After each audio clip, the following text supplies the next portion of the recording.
Ini sisanya saya ambil dari Risalah Al-Mustarsyidin. Karena banyak saya baca sekilas sekali-sekali saja, nanti bisa kalian copy, bisa kalian catat sendiri. Yang pertama, ini di Risalah Al-Mustarsyidin ya, saya kutip-kutip. Abu Bakar As-Siddiq radhiyallahu an berkata, saya maunya memotong Arabnya tapi nanti lama, kalian juga kesulitan memahaminya. Bertakwalah pada Allah dengan menaatinya, dan taatilah Allah dengan bertakwa padanya. Cegahlah tanganmu dari menumpahkan darah kaum muslim, dan perutmu dari memakan harta mereka, dan lisanmu dari menyinggung perasaan mereka. Cegahlah, ini termasuk warok tadi, cegahlah. Kemudian introspeksilah dirimu dalam setiap lintasan pikiran. Hasibu anfusakum fi kulli lamha. Jadi jangankan kata-kata yang keluar, perbuatan yang terwujud, bahkan lintasan pikiran pun, ayo kita introspeksi, ayo kita uji. Itu quotes pertama. Risalah Mustarsyidin itu isinya banyak quotes-quotes. Nanti ada ulama yang mentahqiq dan menafsir. Ini juga nasihat. Bila engkau mendirikan sholat, dirikanlah sholat perpisahan. Kalau ini tips ya. Kalau ingin sholatmu lebih khusyuk dari biasanya, bayangkan bahwa itu sholat yang terakhir, dan setelah itu kamu tidak bisa sholat lagi tapi disolati. Nah, itu kamu mungkin sholatnya lebih mantap. Bila engkau mendirikan sholat, dirikanlah sholat perpisahan. Jadikanlah sifat santun sebagai rekan, sifat waspada sebagai kawan, keselamatan sebagai gua persembunyian, waktu luang sebagai harta rampasan perang, dunia sebagai kendaraan, dan akhirat sebagai kediaman. Allah Al-Hasan di sini minggu lalu Imam Hasan Al-Basri. Al-Hasan berkata, Allah Ta'ala tidak memberikan waktu istirahat bagi orang mukmin selain di surga. Ini uraiannya panjang, insya Allah kalian paham yang dimaksud. Terus ini sampai belakang tentang ilmu. Sebenarnya ratusan halaman saya ambil banyak tentang ilmu, karena kita kan ada di jalan keilmuan. Ikatlah anggota tubuhmu dengan tali kendali ilmu. Gembalakan ambisimu dengan mengetahui betapa dekatnya Allah denganmu.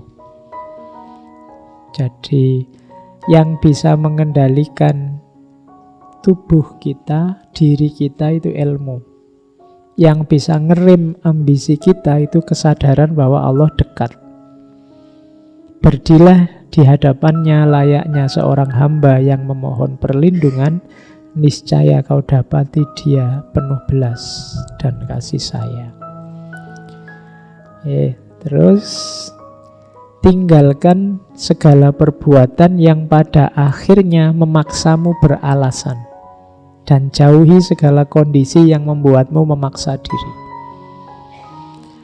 Tindakan yang baik itu biasanya kamu tidak butuh alasan.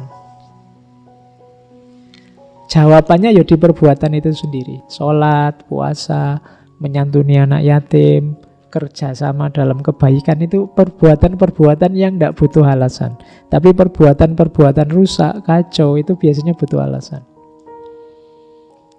Jadi kalau kamu rasa orang tanya padamu, mengapa kamu melakukan itu, terus kamu butuh jawaban panjang lebar, butuh alasan detail, mending kamu tinggal. Itu biasanya tidak beres. Tidak butuh dalih. Perbuatan baik itu bisa langsung dipahami. Kemudian segala ilmu yang tidak mengandung 3 hal hanya menambah bukti yang memberatkan si pemilik ilmu. Ketiga hal itu adalah, ini diperhatikan, buahnya ilmu harus 3 ini, katanya Imam Haris Al-Muhasibi. Membuatmu berhenti menyakiti orang lain. dengan cara menghentikan kesukaan. Maksudnya hasilnya ilmumu itu harus menggembirakan, harus kemanfaatan bagi orang lain, bukan menyakiti. Jadi keluar hasilnya adalah manfaat. Kalau ke dalam apa? Amal yang diiringi rasa takut pada Allah. Jadi setiap nambah ilmu, semakin dekat kamu sama Allah, semakin takut sama Allah. Itu berarti ilmumu manfaat. Yang ketiga, berbuat adil. Semakin tambah ilmu, semakin kau adil dan kasih sayang sama orang. Kok ilmunya nambah, semakin keras, semakin kaku, semakin tidak toleran, semakin tidak kasih sayang. Ada yang keliru dengan konstruksi keilmuan kita. Ketahuilah bahwa tidak ada perhiasan yang lebih indah dipakai daripada akal, dan tidak ada pakaian yang lebih indah dikenakan daripada ilmu. Perbarui tobatmu setiap waktu, bagilah umurmu dalam 3 waktu. 1 waktu untuk menuntut ilmu, 1 waktu untuk beramal, 1 waktu untuk memenuhi hak jiwa dan keperluanmu. Nah, itu nasihat juga. Ciri orang yang berhasil mencapai makrifat adalah dia memahami bahwa ilmu semakin bertambah dengan kehati-hatian, dan ilmu semakin banyak dengan keteladanan. Karena semakin ilmunya tambah, semakin tambah rasa takutnya. Semakin amalnya tambah, semakin tambah kerendahan hatinya. Ini silahkan kalian syarah sendiri untuk konteks hidupmu. Ciri-ciri orang berilmu: jika dia melihat, dia mengambil pelajaran. Jika dia diam, berarti dia berpikir. Jika dia bicara, berarti dia berzikir. Jika tidak diberi, dia bersabar. Jika diberi, dia bersyukur. Jika tertimpa musibah, dia mengucap innalillah. Jika dikatai bodoh, dia tidak marah. Jika mengetahui, dia rendah hati. Jika mengajar, dia berlaku lembut. Dan jika diminta, dia memberi. Inilah ciri ulama. Kalian kalau milih-milih ustadz, milih ulama hari ini, coba cek ciri-cirinya. Dia orang berilmu yang sejati apa tidak? Cirinya itu. Oke. Terus orang bodoh mengira orang berilmu itu pendiam atau gagap. Padahal hikmahnya lah yang membuatnya diam. Orang dungu mengira orang berilmu itu cerewet. Padahal nasihat demi Allah lah yang membuatnya bicara. Orang bodoh juga mengira orang berilmu itu hartawan. Padahal sikap menjaga kehormatanlah yang membuatnya tampak kaya.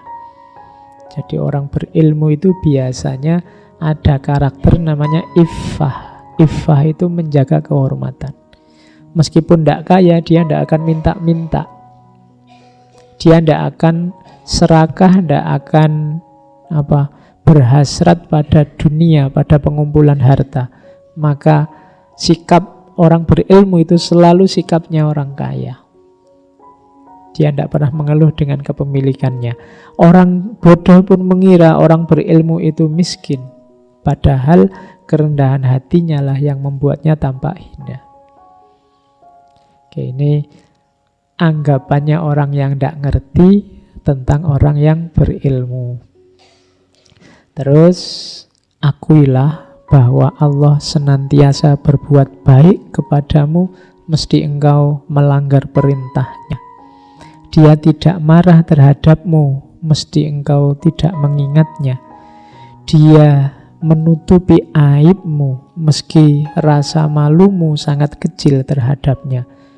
Dan dia tidak membutuhkanmu sebenarnya, meskipun engkau sangat membutuhkannya.